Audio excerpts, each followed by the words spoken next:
ससुर और छोटी बहू का सामना। मध्यम आकार के एक परिवार में विजय और उसकी पत्नी सुमन अपने पिता, माँ, बड़े भाई और भाभी के साथ रहते थे। परिवार में सभी लोग एक दूसरे से प्यार करते थे और परिवार का माहौल काफी सुखद था। सुमन नई नवेली दुल्हन थी और परिवार में उसे सभी का प्यार और सम्मान मिला था। दोस्तों, कहानी में आगे बढ़ने से पहले वीडियो को जरूर लाइक करें और कमेंट करके अपने सुझाव हमें जरूर दें। आपकी राय हमारे लिए बहुत महत्वपूर्ण है। एक दिन घर में एक पूजा का आयोजन किया गया था, जिसमें सभी परिवारजनों ने बढ़ चढ़कर हिस्सा लिया। पूजा के बाद सुमन को घर के बाकी काम निपटाने के लिए अकेले छोड़ दिया गया, जबकि परिवार के बाकी सदस्य आराम कर रहे थे। सुमन ने पूजा के दौरान घर में आए गए मेहमानों के लिए गहने और कुछ अन्य कीमती सामान अलमारी में रखा था।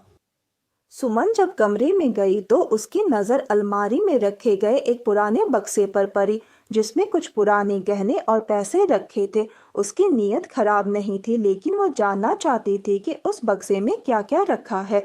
उसने बक्से को खोलकर उसमें से कुछ गहने और पैसे निकालकर देखना शुरू कर दिया। इसी बीच सुमन के ससुर रामलाल, जो कि घर के एक मुखिया थे, किसी काम से उस कमरे में आ गए। उन्होंने सुमन को बक्से से गहने निकालते हुए देख लिया। सुमन एकदम से चौंक गई और घबराकर गहने वापस रखने लगी। उसकी हालात देखकर रामलाल समझ गए कि सुमन कुछ गलत काम नहीं कर रही थी, बल्कि उसकी जिज्ञासा ने उसे ऐसा करने के लिए मजबूर किया था। रामलाल ने सुमन से कहा, बेटी घबराओ मत, मैं जानता हूँ कि तुमने चोरी करने की नीयत से ये नहीं किया, लेकिन तुम्हें पता होना चाहिए कि किसी के सामान को बिना उसकी इजाजत के छूना ठीक नहीं होता, चाहे वह अपने घर का ही क्यों ना हो। सुमन की आंखों में आंसू आ गए और उसने माफी मांगते हुए कहा, पिताजी मुझे माफ कर दीजिए, मेरी नीयत खराब नहीं थी। मैं बस यह जानना चाहती थी कि इस बक्से में क्या है। मैं ऐसा फिर कभी नहीं करूंगी। रामलाल ने सुमन को सांत्वना दी और कहा, बेटी गलती करना इंसान का स्वभाव है, लेकिन उसे सीखना और उसे दोहराना नहीं, यही महत्वपूर्ण है। मैं तुम्हारी सच्चाई समझता हूँ और तुम्हें माफ करता हूँ, लेकिन आगे से याद रखना, परिवार में विश्वास सबसे महत्वपूर्ण होता है। अगर किसी को यह गलतफहमी हो जाए कि तुमने कुछ गलत किया है तो यह परिवार के लिए अच्छा नहीं होगा। सुमन ने रामलाल की बातों को समझा और भविष्य में ऐसा कोई काम ना करने का वादा किया।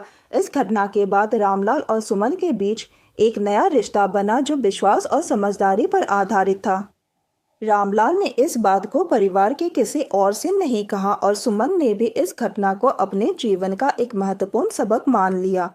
इस घटना ने सुमन को सिखाया कि जिज्ञासा अच्छी हो सकती है, लेकिन इसे गलत दिशा में ले जाना परिवार में विश्वास और सम्मान को चोट पहुंचा सकता है। उसने आगे चलकर अपने परिवार के साथ और भी घनिष्ठ संबंध बनाए और इस घटना को अपने भीतर की सच्चाई का आईना माना।